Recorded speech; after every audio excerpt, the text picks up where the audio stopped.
Hey guys what's up. तो आज का हमारा डेली वोकेबलरी का वीडियो हाजिर है। आज है 24 सितंबर और आज का जो हमारा पहला वर्ड है वो है डोमिनेशन। क्या है आज का हमारा पहला वर्ड? है डोमिनेशन। डोमिनेशन का मतलब क्या होता है? डोमिनेशन जो है वर्ड, वो डोमिनेट वर्ड जो होता है उससे निकल करके आता है, और क्योंकि इसके लास्ट में ION लग जाता है, यहाँ आप देख सकते हैं, मैं अंडरलाइन भी कर दे रहा हूँ ION। तो जिस भी वर्ड के अंत में ION लग जाता है वो वर्ड क्या बन जाता है? नाउन बन जाता है। ठीक है। तो डोमिनेशन का अर्थ होता है वर्चस्व। डोमिनेशन का हिंदी में अगर हम अर्थ समझेंगे तो वर्चस्व होता है, या फिर कंट्रोल में होना, या फिर आप किसी के ऊपर पावर हासिल कर चुके हैं, आपने किसी को डोमिनेट कर दिया, या आपने किसी को जो है जीत लिया, या किसी चीज को आपने जीत लिया। या कई बार होता है ना कि मान लो कि आप कहीं पे गाड़ी चला रहे हो, रोड पे आप गाड़ी चला रहे हो और आपने दूसरी गाड़ी को क्या कर दिया? तो ओवरटेक कर दिया। तो ओवरटेक करने को के लिए आपको स्पीड बढ़ानी पड़ेगी, पहले आपको उसे डोमिनेट करना पड़ेगा, तब आप उससे आगे निकल पाओगे। ठीक है ना? डोमिनेट करने का बेसिक मतलब वही होता है कि किसी चीज के ऊपर सुप्रीमेसी हासिल कर लेना, या मास्टरी हासिल कर लेना, या कंट्रोल हासिल कर लेना। उसका एंटोनिम क्या हो जाएगा?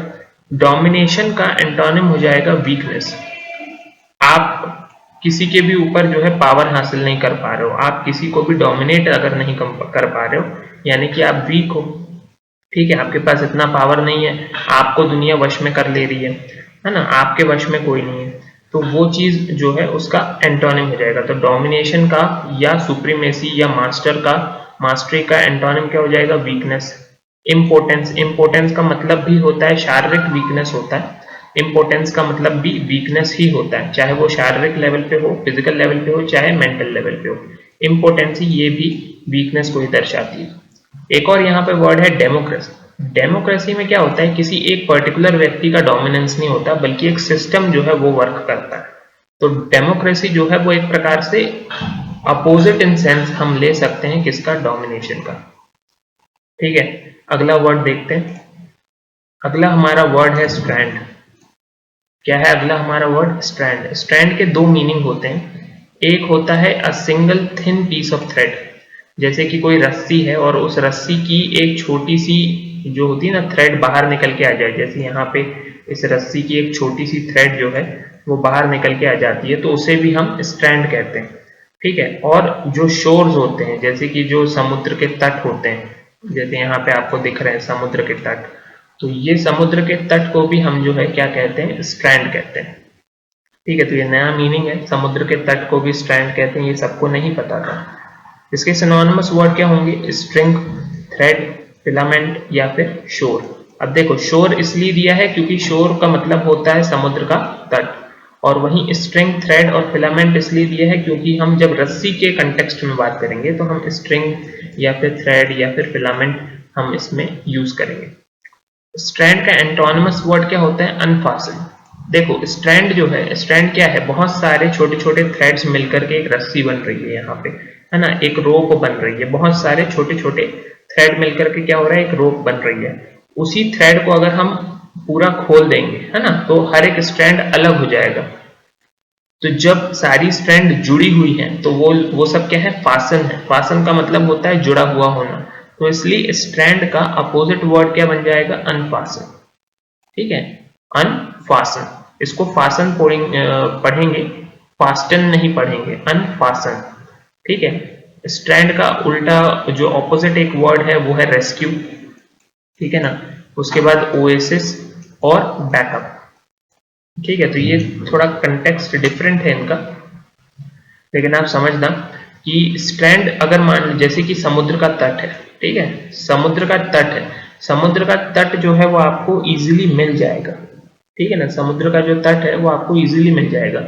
लेकिन ओएसिस जो होता है, ओएसिस जो होता है ये होता है रेगिस्तान में, ये आपको इजीली अवेलेबल नहीं होगा, इसलिए यहाँ पे ओएसिस भी लिखा हुआ है। तो ये काफी कठिन वर्ड है, तो इसको याद रखना कि स्ट्रैंड का सिनोनिम होता है स्ट्रिंग, थ्रेड, फिलामेंट और शोर।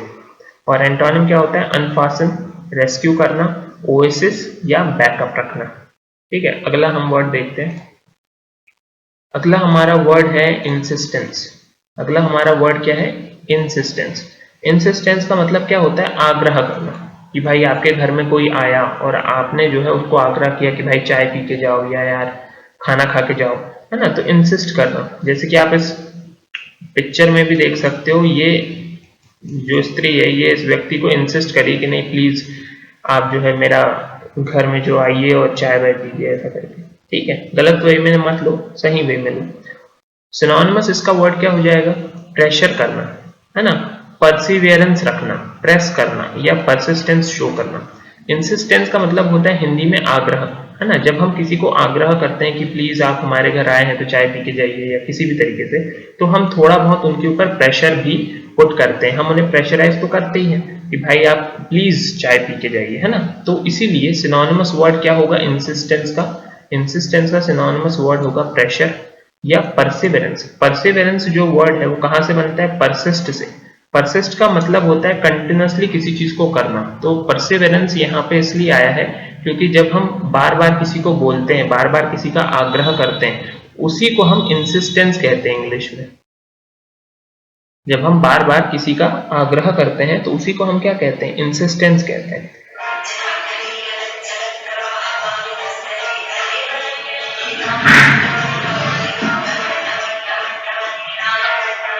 हेलो,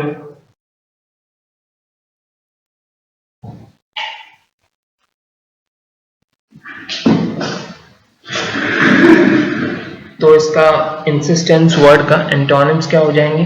ब्लेमिश करना, क्रिंकल करना, फ्लेक्सिबिलिटी रखना या डिनायल करना। मान लो कि आपसे कोई आग्रह कर रहा है ना, कि भाई हमारे घर आए हो तो खाना खा के जाओ। मान लो कि किसी ने आग्रह ही नहीं किया या किसी ने आपको आपके उसके घर से भगा दिया, तो इसे हम क्या कहेंगे? हम इसे डिनायल करना कहेंगे। ठीक है ना, हम इसे क्या कहेंगे? डिनायल करना कहेंगे। आपको कोई इंसिस्ट ही नहीं कर रहा है। ब्लेमिश, ब्लेमिश का मतलब भी क्या होता है? ब्लेमिश जो है, ब्लेमिश का मतलब भी यही होता है कि आपको कोई इंसिस्ट ना करे या आपको कोई तवज्जो ना दे, है ना, आपको कोई इंपॉर्टेंस ना दी जाए। ठीक है, तो अगला वर्ड देखते हैं। अगला वर्ड है इनहेरेंटली। अगला वर्ड क्या है? इनहेरेंटली। तो हमारा वर्ड होता है इनहेरेंट। इनहेरेंट का मतलब होता है स्वाभाविक रूप से कोई चीज छुपी हुई है जो हमें दिख नहीं रही, है ना।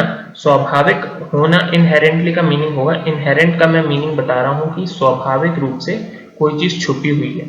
जैसे आप कई सारी चीजें देखोगे तो कई सारी पॉलिसीज आती हैं, जैसे कि LIC की पॉलिसी आती है और, है ना, कई सारी लाइफ इंश्योरेंस की पॉलिसीज आती हैं।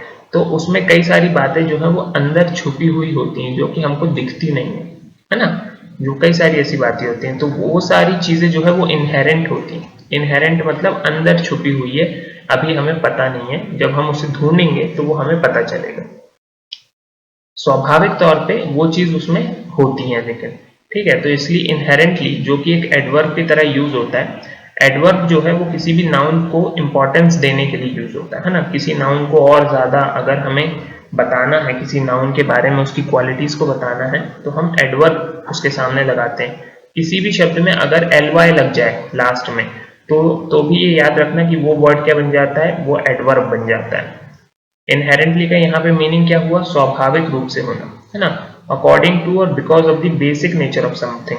किसी चीज का जो भी बेसिक नेचर होगा उसे हम स्वाभाविक कहेंगे कि भाई मेरा स्वभाव ऐसा है, मेरा नेचर ऐसा है, बोलते हैं ना, तो उसी को।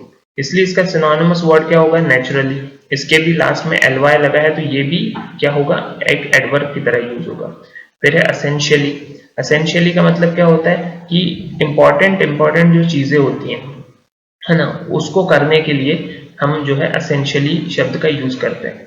तो जो नेचुरल चीजें होती हैं उसको करने के लिए नेचुरली हम कहेंगे कि भाई नेचुरली मैं इसी तरीके का हूँ या मेरा नेचर ही ऐसा है। बाय नेचर, है ना, जैसा आपको प्रकृति ने बना दिया, जैसी आपकी प्रकृति है, उसे हम क्या कहेंगे? By nature. तो बाय नेचर का मतलब भी वही है, इनहेरेंटली। इनहेरेंटली शब्द का सिनोनिम ये कैसे बन गया? तो ये इसलिए बन गया क्योंकि इसका भी मीनिंग वही है कि भाई मेरा जो नेचर है, जो मेरा स्वभाव है, उससे जुड़ करके ही मैं रहूंगा, मैं अलग नहीं होऊंगा।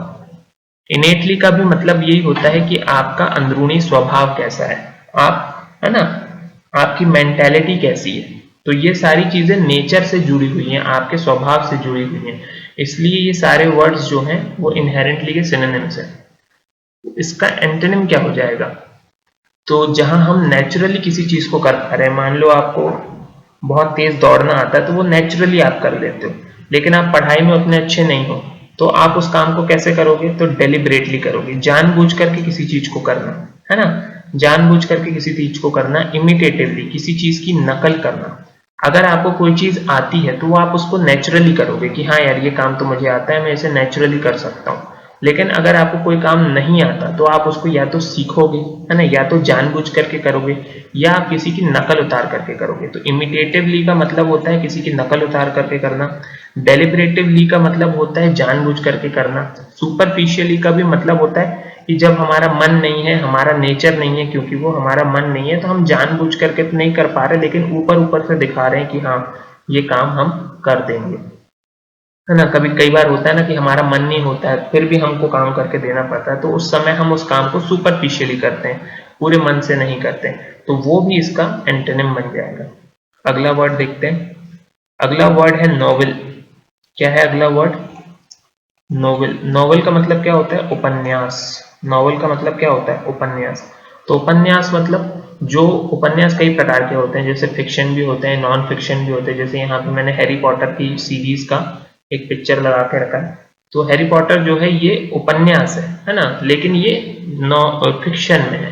फिक्शन का मतलब जो है मन घड़ंत कहानियों का एक संग्रह है, उपन्यास है, ठीक है। तो ओपन नॉवेल है, तो नॉवेल का मतलब क्या होता है? नॉवेल का मतलब होता है जो चीज एकदम फ्रेश आई हो, जो चीज ओरिजिनल हो, है ना, या फिर कोई बुक हो, उसे हम नॉवेल कहते हैं। किसी भी बुक को हम नॉवेल कह सकते हैं क्या? ऐसा जरूरी नहीं है। अगर उस बुक में कोई स्टोरी है या फिर कोई नई बुक है तो उसे हम नॉवेल कह सकते हैं, है ना। नॉवेल का मतलब होता है फ्रेश होना, ठीक है ना। नॉवेल को कई सारे शब्द, नॉवेल शब्द को आप कई तरीके से यूज भी कर सकते हो, ठीक है। तो कई बार इसका कंटेक्स्ट ऐसा बनता है कि नॉवेल शब्द का मीनिंग होता है फ्रेश होना, कई बार नॉवेल शब्द का मीनिंग होता है ओरिजिनल होना, ठीक है। एंटोनिम क्या हो जाएगा भाई? कोई चीज फ्रेश है, कोई चीज नई है, तो उसका उल्टा क्या हो जाएगा? ओल्ड होना, है ना। कोई चीज ओरिजिनल है या कोई चीज अभी अभी आई है तो हम उसके बारे में कुछ जानते नहीं है, लेकिन उसका उल्टा क्या होगा? हम अगर किसी चीज से फेमिलियर हैं, हम ऑलरेडी उसके बारे में जानते हैं, तो वो चीज नई कैसे है कि नहीं। तो नॉवल जो शब्द है उसका मतलब ये एक चीज ये भी होती है कि कोई नई चीज आना या कोई नई बुक आना, है ना। तो हम फेमिलियर का मतलब होता है कि हमने ऑलरेडी उस बुक को पढ़ा हुआ है, हम उस बुक के बारे में जानते हैं, हम उस बुक से फेमिलियर है, तो वो नॉवेल का अपोजिट हो जाता है। विंटेज। विंटेज मतलब जो बहुत पुरानी कोई चीज हो जाती है ना, विंटेज कार्स आपने सुना होगा, तो बहुत पुरानी जो चीजें हो जाती है उसे विंटेज कहते हैं। वही नॉवेल का मीनिंग क्या होता है? कोई नई चीज, कोई फ्रेश चीज। तो इसलिए नॉवेल का एक मीनिंग यहाँ पे फ्रेश भी लिखा है, एक मीनिंग यहाँ पे ओरिजिनल भी लिखा है। अगला वर्ड देख लेते हैं। अगला वर्ड है असर्शन। अगला वर्ड क्या है? असर्शन। असर्शन क्या है? किसी भी, मैंने अभी पहले बताया था कि किसी भी वर्ड के आखिर में ION अगर लग जाता है, किसी भी वर्ड के आखिर में ION अगर लग जाता है तो वो वर्ड क्या बन जाता है? नाउन बन जाता है, ठीक है। वर्ड तो क्या था? असर्ट था। वर्ड क्या था? असर्ट था, लेकिन उसके बाजू में ION लग गया लास्ट में, तो वो क्या बन गया? नाउन बन गया। असर्ट करने का मतलब क्या होता है? दावा करना, है ना, अपने राइट्स को, अपने हक के लिए लड़ना या अपना हक जाहिर करना कि भाई ये मेरे हक का है, आपने बोले ना, तो उसी को असर्शन कहते हैं। इसलिए असर्शन का सिनोनिम यहाँ पे बताया जा रहा है डिक्लेरेशन, क्लेम करना। क्लेम जो है ये जब आप मान लो कि आपका कोई LIC का कोई स्कीम है जिसमें, है ना, आपने क्लेम किया, या मान लो आपका एक्सीडेंटल इंश्योरेंस था, आपका एक्सीडेंट हो गया तो आपने एक्सीडेंटल इंश्योरेंस को क्लेम किया, तो वहां क्लेम करने का मतलब क्या होता है? आप अपना दावा कर रहे हो, ठीक है। तो ये होता है असर्शन की मीनिंग। डिक्लेरेशन इसका एक सिनोनिम बता दिया, स्टेटमेंट भी इसका सिनोनिम होता है और अफर्मेशन भी इसका सिनोनिम होता है। इसका उल्टा क्या होगा? एक असर्शन का मीनिंग हमने बताया कि दावा करना होता है, तो उसका उल्टा क्या होगा? डिनाय करना। डिनाय करना, रिजेक्ट करना, डिस्प्रूव करना या नेगेशन करना, ठीक है। कि आपको कोई चीज डिनाय कर दी कि भाई आपको ये चीज नहीं मिलेगी, भगा दिया आपको वहां से, या आपको रिजेक्ट कर दिया, या आपको डिस्प्रूव कर दिया। डिस्प्रूव का मतलब होता है कि आपको सपोर्ट ना करना या फिर आपको जेन्युइन ना समझना, है ना। जब हम दावा करते हैं तो हम जेन्युइन चीजों के लिए दावा करते हैं भाई, ठीक है ना, कि कोई आपके हक की कोई चीज होगी, कोई आपका राइट होगा, उसके लिए आप क्लेम कर रहे हो ना। वहीं उसका एंटोनिम क्या हो जाएगा कि भाई कोई चीज आपके हक की नहीं है तो वो आपको रिजेक्ट करके भगा दिया जाएगा। अगला वर्ड देख लेते हैं, लास्ट है हमारा ये वाला वर्ड, ये है हेड काउंट। हेड काउंट का मतलब क्या होता है? हेड काउंट का मतलब होता है गिनना, बेसिक मतलब होता है, कोई ज्यादा कठिन वर्ड नहीं है ये। हेड काउंट का मतलब होता है गिनना, कितने लोग हैं, है ना, नंबर ऑफ पीपल कितने, इसलिए यहाँ पे पिक्चर भी मैंने लगाया कि है बहुत सारे लोगों की। इन सबको अगर मैं गिनूंगा तो उसको हेड काउंट करना कहेंगे। हेड काउंट का मतलब ही होता है काउंट करना, गिनना, है ना, बेसिक मतलब है। इसका एंटोनिम क्या हो जाएगा? हेड काउंट का एंटोनिम क्या हो जाएगा कि भाई नहीं गिनना, ऐसा थोड़ी ना होता है। हेड काउंट का एंटोनिम हो जाएगा एलोकेट करना या अलॉट करना। हेड काउंट का एंटोनिम क्या हो जाएगा? एलोकेट करना या अलॉट करना या डिसेंट्रलाइज करना। ठीक है। अब सेंट्रलाइज करने का मतलब क्या होता है कि भाई कोई चीज हमने एक जगह में बहुत सारी पावर को रख दी, मान लो, है ना, या हमने किसी एक जगह में बहुत सारा कुछ काम का चीज रख दिया, तो उसे हम कहेंगे कि भाई वो एक पर्टिकुलर जगह में वो चीज रखी हुई है ना। तो उसी को हम एलोकेट करना कहते हैं, या किसी को काम दे देना, अलॉट कर देना कि भाई तुम्हारा ये काम तुम्हारा है, किसी और व्यक्ति को कोई और काम दे दिया, अलॉट करना। हेड काउंट करना कहते हैं कि सिर्फ गिनती कर लेना कि हाँ भाई सिर्फ गिनती कर लिया। तो ये इसका एक्चुअल में इसका एंटोनिम बन नहीं रहा था, लेकिन फिर भी एक हमने बनाने की कोशिश करी है। तो देखना, बताना अगर आपको इसका अच्छा कोई एंटोनिम बनता है तो। ठीक है। तो ये आज का आखिरी वर्ड था। तो thank you for watching this video and please like share and subscribe, और प्लीज़ कमेंट करके बताओ कि तुमको ये वीडियो कैसा लग रहा है और इसमें और क्या क्या इम्प्रूवमेंट की ज़रूरत है। Thank you very much.